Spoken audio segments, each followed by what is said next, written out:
Guten Morgen.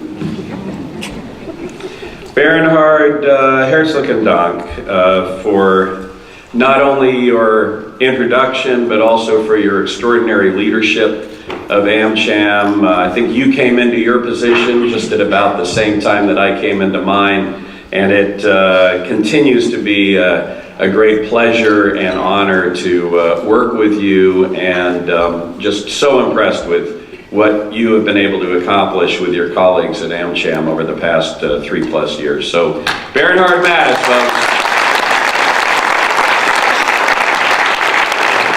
Ulrich Grillo, as always, it's great to be here with you. I think we've shared this podium a number of times, not only at this conference, but at many others. I guess you and I will both be departing jobs at some point this year or next year, and it's just great to be with you again as well. So thank you, Ulrich.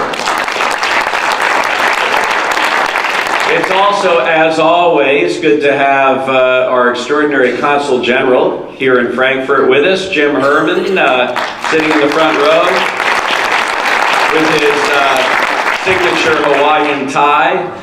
And also Dale Tosharsky, who in our world we call the king of the Hanover Messe. Dale is here today as well. He is the leader of our foreign commercial services effort, which tries to make it easier for German companies to do business in the United States of America. And Dale in particular is thrilled this week because as a lifelong Chicago Cubs fan, he got the victory that some of the rest of us didn't get in the last couple of weeks. So Dale, good to have you here as well. And then of course, as always, it's great to have my wife Kimberly with me. She has been a true partner in our ambassadorial role here in the past 3.5 years. So Kimberly in the front row. Members and friends of the AmCham and BDI, ladies and gentlemen, it is somewhat bittersweet to be here with you today, because this is the 4th and final time that I will have the opportunity to address this annual gathering as ambassador. And while I will continue to work hard during the coming weeks, I wanted to take this moment on behalf of Kimberly and myself to thank all of you for your support, your friendship, and for your enduring and abiding commitment to a strong transatlantic relationship. If you think of the many challenges that we've faced together over the past 3 years, the impact of our work as transatlantic partners working together in concert, in cooperation, and in collaboration has been significant and in many cases game-changing. You know, I used to joke that none of these challenges that we faced were as difficult as trying to explain the American elections to the German people. Well, now we know what the results of those elections are, and without a doubt, I think we can fairly say that election 2016 was one of the most unusual presidential elections in American history.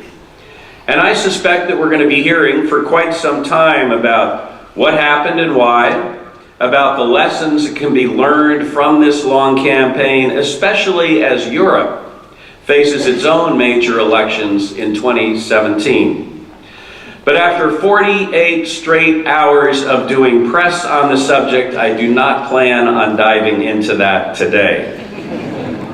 As we come together today, it is clear that Tuesday's election, coupled with recent political developments in Europe, constitute a defining moment. We face multiple tests in terms of international law, multilateral mechanisms, and a world order that we have spent the last 70 years working hard to build and maintain. The global security situation today bears little resemblance to the more black and white scenarios of the past. Economic growth, the environment, connectivity, technology, innovation, regional tensions, and the human dimension all play into the complexity which impacts our societies and our economies in this interconnected world of the 21st century. Beyond that, in the post-Brexit, post-election 2016 era, and just 2 decades after the integration of much of Eastern Europe into the EU itself is riven by division. Left-right, north-south, east-west, divisions over how to deal with Russia, with Turkey, transatlantic trade, and of course migration. And these issues don't just stop at the shores of the Atlantic. The U.S. has a major stake in Europe successfully confronting and addressing its many security challenges. But let's step back a moment and think about what security entails. When most people think about security, they think about the military, defense, counterterrorism, counterintelligence. In today's interconnected world, however, security policy needs to address the economy, technology, humanitarian crises, energy, environmental issues such as climate change, and of course the shared prosperity that can be gained through international trade. And this is because there has always been an intimate connection between prosperity and peace, between the creation of economic opportunity and the greater potential for political stability. As our two countries' history over the past 7 decades reminds us, nothing sustains shared prosperity better than sustained economic growth. And in turn, that growth is sustained by the security and stability that come with broadly shared prosperity. The free trading system that America helped to create after the Second World War has aided in bringing millions out of poverty across the world, and it has increased the vitality and dynamism of our own economies at home. As everybody in this room knows, Germany benefits significantly from trade.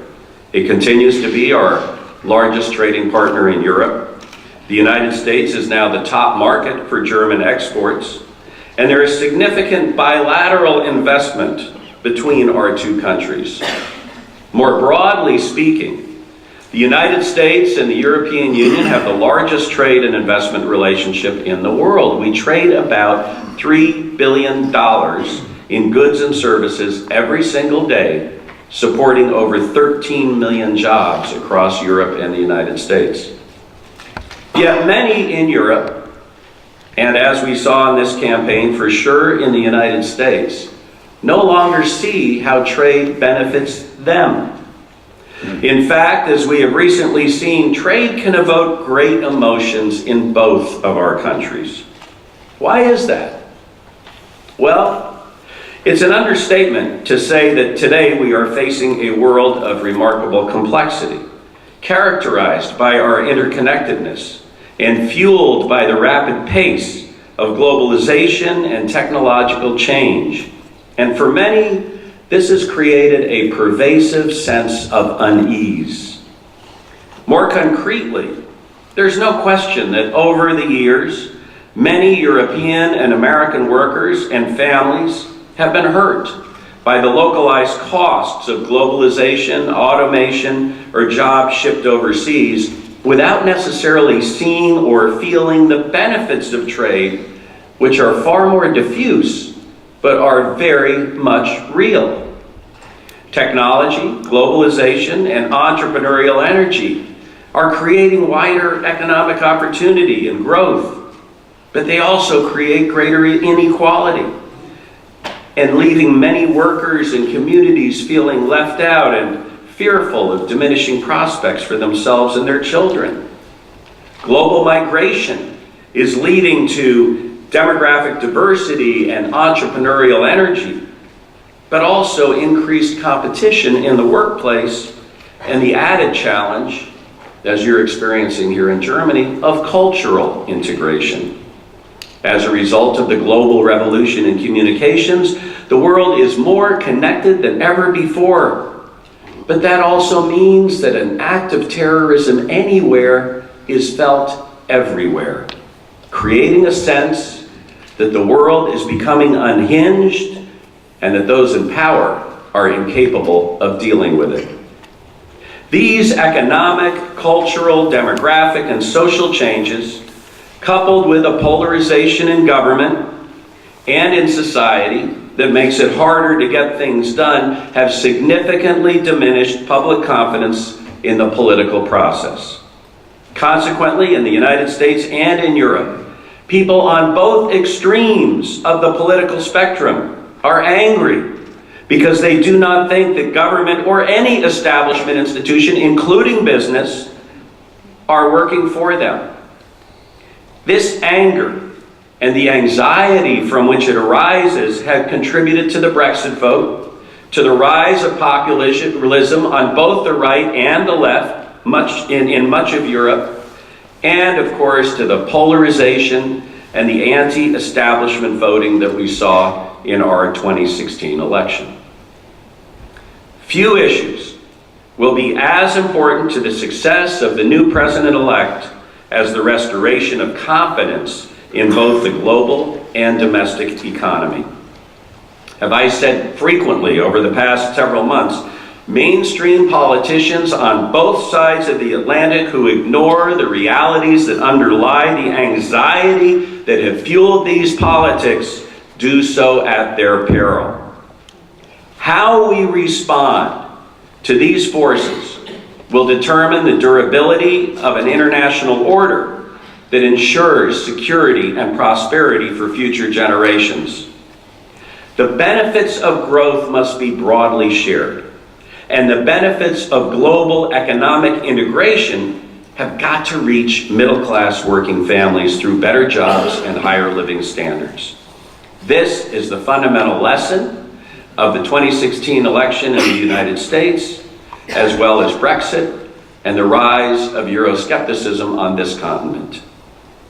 On the one hand, of course, we need to work at home in the United States and the EU, especially in those places where wage stagnation and the lack of robust economic growth have had an obvious impact.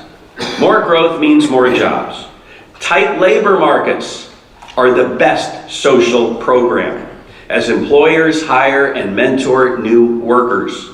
Growth reduces tension in consumer markets, and it provides the wherewithal for increased federal revenue, and so encourages the protection of vital social safety net programs such as Social Security and Medicare in the United States, and the generous health, vocational, educational, and pension programs of Western Europe.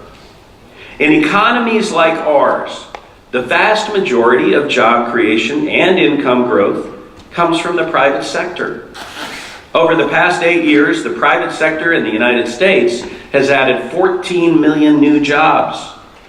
Under President Obama, who was faced at the outset of his first term with the aftermath of a devastating financial crisis, U.S. economic growth has outpaced that of every advanced nation. Tapping the ingenuity of the private sector is clearly the best way to ensure economic growth, create good jobs, and build strong communities. And so the question is not whether business success is desirable. The question is how it can best be achieved. This is why trade is so important. It's why the United States and the EU began negotiating the Transatlantic Trade and Investment Partnership Agreement, or TTIP, over 3 years ago. You all know the arguments for TTIP, for regulatory harmonization, for locking in high standards. And you at AmCham and BDI have led the efforts to explain the potential benefits of TTIP to a skeptical public here in Germany. But clearly, as we go forward, we need to do a better job. Complain as we might about the well-funded, often truth-challenged opposition to TTIP, will not lower to TTIP. We waited too long to get the positive story out in ways that are clear and understandable. The scare tactics employed by the organizers of TTIP opposition have been frustrating. Believe me, TTIP will not lower anybody's standards of doing business or for the safety of goods and services. It raises standards. and it will not undo any country's ability to protect its environment or maintain high labor standards. In fact, it will protect and enhance those abilities. But here's the reality. The days when governments can go off and spend years negotiating a trade agreement and then unveil it to an eagerly awaiting public are over. With well-funded, perpetual advocacy groups, many of which depend on having a boogeyman out there to generate their grassroots fundraising, and with a pervasive social media which allows for the creation of silos where information and misinformation are exchanged back and forth at ever-increasing volumes, the effort to explain the purposes and benefits of a trade agreement needs to begin with a well-structured campaign from day one. And there needs to be greater transparency from day one. I'm not talking about conducting negotiations in public. Of course that doesn't work. But explaining clearly what the objectives are, what is included in the negotiations and what is not, where progress is being made and where it is not. Otherwise, as we've seen, a vacuum of information is created which can be filled by anxiety-ridden fears and misinformation. And finally, from the outset, the fact that every trade agreement will have some dislocating effects has got to be acknowledged. And our governments need to work just as hard at addressing the impact of that dislocation as they are at negotiating the actual agreement. Now, don't get me wrong. There's always going to be a big group that will oppose any trade agreement. But by taking these steps, I believe that we will have a much greater likelihood of success. All that being said, we plan to continue pushing forward on TTIP to make as much progress as possible through the last day of the Obama administration. And this is because there is something larger at issue regarding whether and when and how TTIP moves forward. And that's the rules-based system itself. We cannot and should not take that system for granted. At the same time as we hear populist calls for isolationism and protectionism, both in the United States and in Europe, Western values are under attack from multiple sources around the world. Thus, there is a strong geostrategic security argument for TTIP, which will underscore the strength of the transatlantic relationship and our commitment to rule of law and a set of values that protects workers' rights, consumers, the environment, as well as the law-based, international, rules-based trading system. And so this will be one of the items on the agenda when President Obama meets with Chancellor Merkel next week in Berlin. He meets with her to review our close cooperation on a wide range of bilateral, regional, and transatlantic issues. And in all of the dealings, this is my ask of you, in all of the dealings that any of us have in this room with our counterparts across the Atlantic, especially with those who may serve in or have influence with the new administration, we have got to impress upon them the importance of continuing along these lines. Next week's visit by the President will be his 6th to Germany as President, and actually his 7th if you count the trip in 2008 during the campaign. This reflects not just the strategic importance of our partnership with an increasingly global Germany, but also the deeply productive and personal relationship that he has with the Chancellor and that other members of the administration have with their counterparts. And I am convinced that over time this will not change in the coming years. My conviction is in part based on the measure of close ties between the American and German peoples.